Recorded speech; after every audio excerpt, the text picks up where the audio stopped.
নমস্কার বন্ধুরা, কেমন আছেন সবাই? গণিতের ক্লাসে সবাইকে স্বাগত জানাই। বন্ধুরা, আজ আমরা গণিতের ক্লাসে একটি জ্যামিতিক প্রবলেম নিয়ে আলোচনা করব। ছবিতে যেমন দেয়া আছে, একটি বর্গক্ষেত্রের ভেতরে একটি বৃত্ত রয়েছে এবং বর্গক্ষেত্রের প্রত্যেকটি বাহু বৃত্তকে ট্যানজেন্ট হিসাবে স্পর্শ করেছে। বর্গক্ষেত্রের ভেতরে একটি নীল শেডের ত্রিভুজ রয়েছে, যে ত্রিভুজের ক্ষেত্রফল আমাদের বের করতে হবে। আসুন দেখা যাক কীভাবে এটাকে বের করা যায়। প্রথমে বন্ধুরা আমরা যেটা করব সেটা হলো বর্গক্ষেত্রের চার প্রান্তকে নামকরণ করব। অর্থাৎ আমি ধরে নিচ্ছি এই প্রান্তের নাম এ, এটা বি, এটা সি, এটা ডি। সঙ্গে সঙ্গে আমরা আরও যেটা করব, এই অংশর অর্থাৎ এই ছেদবিন্দুটাকে আমরা ই ধরছি এবং এই ছেদবিন্দুটাকে আমরা এম ধরছি। এখন আমরা দেখতে পাচ্ছি এই বৃত্তের এডি একটি ট্যানজেন্ট, এ বি একটি ট্যানজেন্ট, বিসি একটি ট্যানজেন্ট এবং সিডি একটি ট্যানজেন্ট। আবার এটাও আমরা জানি ট্যানজেন্টের থিওরেম অনুযায়ী, অর্থাৎ ট্যানজেন্ট সেকটেন্ট যে থিওরেম রয়েছে সেই থিওরেম অনুযায়ী আমরা যেটা জানি, কোনো বৃত্তের tangent square equal to sectorial পোর্শনের গুণফল।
ট্যানজেন্ট সেক্টোরিয়াল থিওরেম অনুযায়ী এপি ইন্টু এই ইকুয়াল টু এ এফ এর স্কোয়ার। এখন এপি অংশের আমরা নাম জানি না, এটাকে আমরা বের করার চেষ্টা করব। এপি ইন্টু এই আবার কীভাবে বের করব না, এই আমরা দেখতে পাচ্ছি এখানে এ বিই এই যে ত্রিভুজটি উৎপন্ন করেছে, এই ত্রিভুজের এ বি এবং বিইর মান আমরা অনায়াসে বের করতে পারি। যেহেতু বর্গক্ষেত্রের প্রত্যেকটি বাহুর দৈর্ঘ্য 10 সেন্টিমিটার এবং বিই ইকুয়াল টু ইসি, সুতরাং বিইর মান হবে 5 সেন্টিমিটার এবং টোটাল বিসির মান হচ্ছে 10 সেন্টিমিটার।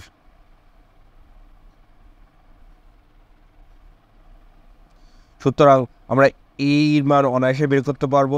এটা যদি 10 হয়, এটা যদি 5 হয়, তাহলে এর মান হবে 5√5।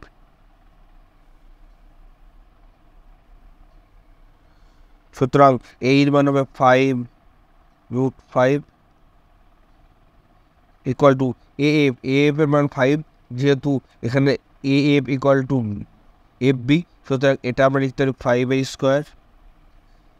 এখান থেকে যদি আমরা এপির মান বের করি, এপির মান হবে 5² বাই 5√5 ইকুয়াল টু √5 সেন্টিমিটার।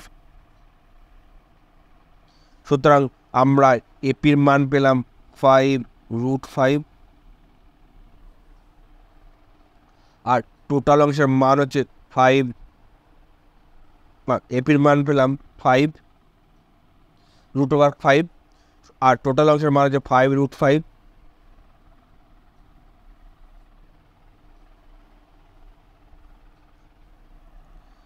এখন আমরা এপি যে বিন্দুটা পি বিন্দুতে ছেদ করেছে, সেখান থেকে এ বির উপর যদি একটা পারপেন্ডিকুলার রাখি এবং তার নাম যদি আমরা কিউ দিই, তাহলে আমরা লিখতে পারি লেট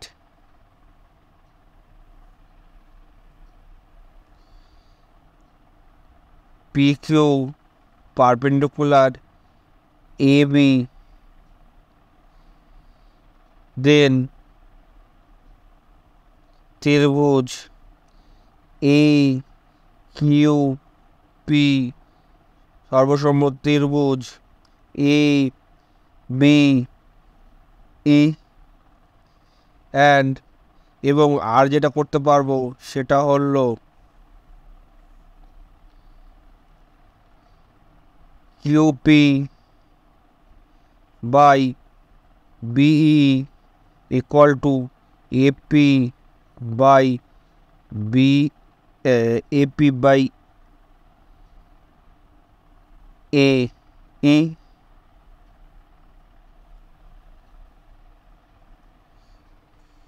যেহেতু এই দুটো ত্রিভুজ সম ত্রিভুজের ত্রিভুজ, সুতরাং আমরা এখান থেকে ত্রিভুজের থিওরেম অনুযায়ী এটা লিখতে পারি PQ by BE equal to AP by AE। Therefore প্রত্যেকটার মান যদি আমরা এখানে বসিয়ে দিই তাহলে পাবো QP ইকুয়াল টু BE এর মান হচ্ছে 5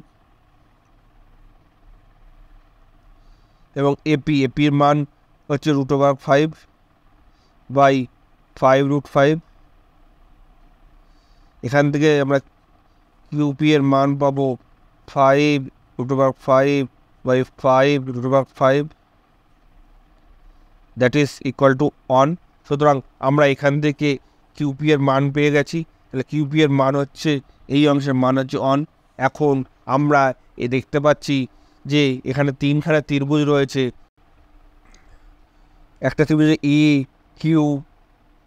AQAP এই একটা ত্রিভুজ এবং FBE এই একটা ত্রিভুজ, আর PFE এই একটা ত্রিভুজ, আর ABE এই একটা ত্রিভুজ। এখন এই বড় ত্রিভুজ থেকে যদি আমরা ছোট দুটো ত্রিভুজকে বাদ দিয়ে দিই তাহলে পড়ে থাকবে এই PFE। সুতরাং আমরা এখন সেটাই বের করার চেষ্টা করব। প্রথমে আমরা বড় ত্রিভুজের এরিয়া বের করব, অর্থাৎ area of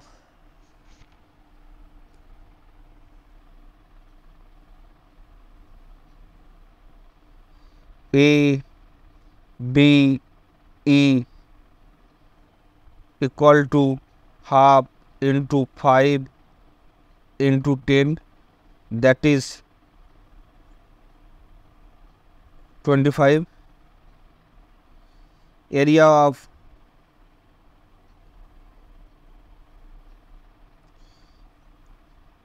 ABE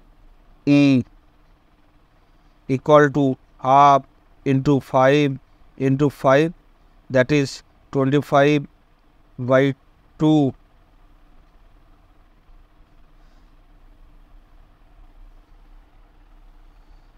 Again, area of ত্রিভুজ APF equal to half into 1 into 5, that is 5 by 2 centimeter square. Therefore, area of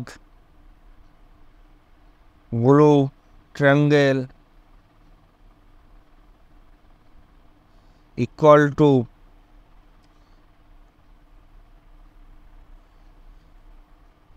area of ABE minus